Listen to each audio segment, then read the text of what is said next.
Hello friends, आज के इस सेशन में हम फंक्शंस ऑफ मैनेजमेंट के बारे में डिस्कस करेंगे। Functions of management broadly 5 categories में डिवाइड किया गया है: planning, organising, staffing, directing and controlling. हम सारे फंक्शंस को एक एक करके डिटेल में समझेंगे। Planning is always the first function performed by every manager. Planning किसी भी मैनेजर का फर्स्ट फंक्शन होता है। Planning refers to deciding in advance what to do, how to do, when to do and who is going to do it. Planning का मतलब होता है advance में डिसाइड करना, क्या करना है, कैसे करना है, कब करना है और कौन इसे करने वाला है। Planning bridge the gap between where we stand today and where we want to reach. Planning हमें आज हम कहाँ हैं और हम कहाँ पहुँचने वाले हैं, इन दोनों के बीच में जो गैप है उसमें एक ब्रिज प्रोवाइड करता है। Primary function planning primary function है। Base of all other functions, planning को बेस कहा गया है सारे अदर फंक्शंस में। इन्वॉल्व डिसीजन मेकिंग और choice, planning decision making process में हेल्पफुल होता है।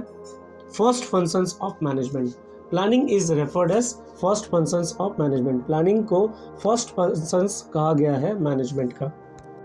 Organising, after setting up plans, next function of every manager is to organise the activities and establishing an organisation structure to execute the plan. Plan setting करने के बाद next function सारे manager का activities को organise करना होता है और ऑर्गेनाइजेशन के स्ट्रक्चर को एस्टैब्लिश करना होता है जिससे कि हम अपने प्लान को एग्जीक्यूट कर सकें। आइडेंटिफाइंग द एक्टिविटीज़, ऑर्गेनाइजिंग में एक्टिविटीज़ को आइडेंटिफाई किया जाता है। ग्रुपिंग द एक्टिविटीज़, एक्टिविटीज़ को डिफरेंट ग्रुप में डिवाइड किया जाता है। Establishing authority and responsibility relation, organising के थ्रू ऑथोरिटी और रेस्पॉन्सिबिलिटी का रिलेशन को एस्टैब्लिश किया जाता है। क्रिएटिंग वेरियस डिपार्टमेंट्स, ऑर्गेनाइजिंग के थ्रू ही ऑर्गेनाइजेशन में डिफरेंट डिपार्टमेंट्स का क्रिएशन होता है। असाइनिंग ड्यूटीज़, ड्यूटीज़ को असाइन किया जाता है। Creating A structure to execute the plan, organising के थ्रू स्ट्रक्चर को बनाया जाता है जिससे कि हम अपने प्लान को एग्जीक्यूट कर सकें। Creating a framework for managerial and operational activities, organising के थ्रू एक फ्रेमवर्क बनाया जाता है हमारे मैनेजरियल और ऑपरेशनल एक्टिविटीज़ के लिए। Design skeleton of management, organising ही मैनेजमेंट के स्केलेटन को डिज़ाइन करते हैं। Staffing, staffing is the third step और function of a manager.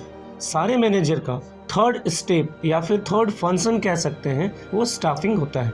It refers to recruiting, selecting, appointing the employees, assigning them duties, maintaining relations and taking care of grievances of employees.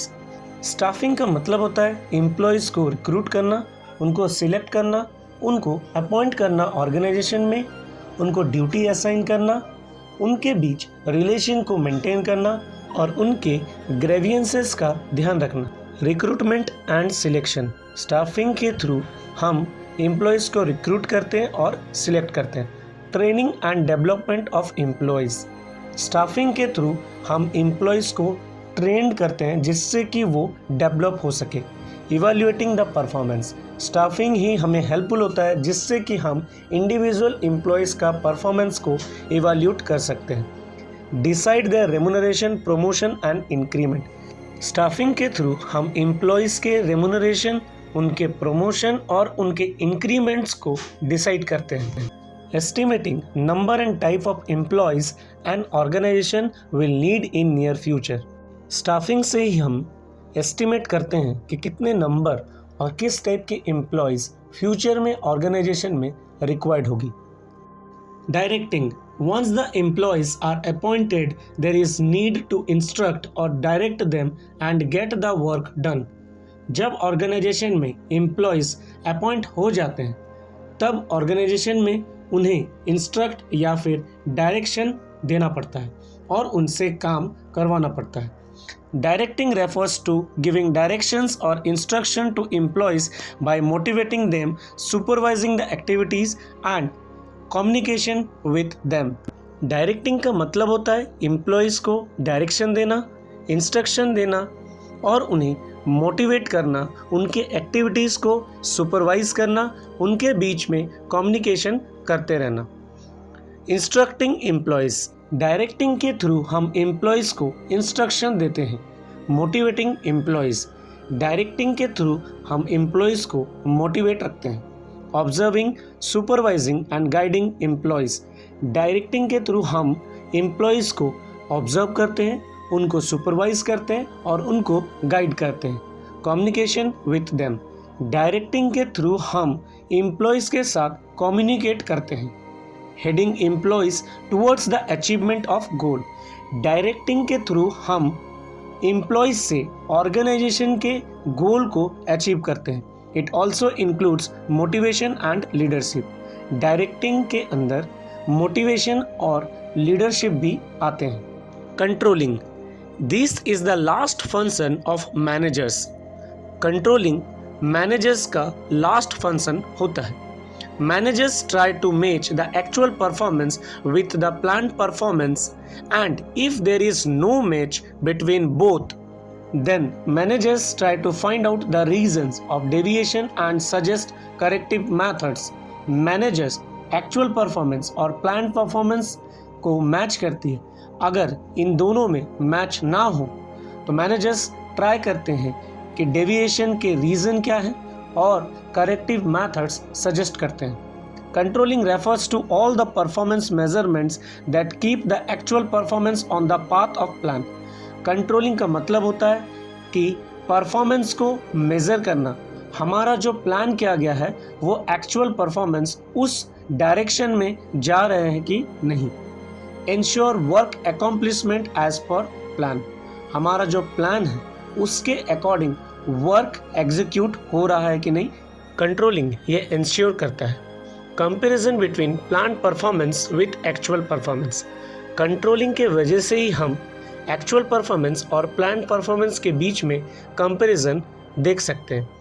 Any deviations from expectation of standard is due to lack of controlling. Organisation में expectation के beyond अगर कोई भी deviations आते हैं वो controlling नहीं होने के वजह से होते हैं। Find out deficiencies in implementation of plan, planning में हमारा क्या डिफिशियंसीज है उसको फाइंड आउट किया जाता है।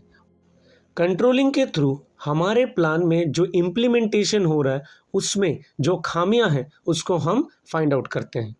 आज के लिए बस इतना ही, तो मिलते हैं हमारे नेक्स्ट सेशन में। अगर आप अभी तक हमारे चैनल को सब्सक्राइब नहीं किए हो तो जल्द से सब्सक्राइब कर दो, जिससे कि आपको हमारे अपकमिंग वीडियोस का नोटिफिकेशन मिलता रहे।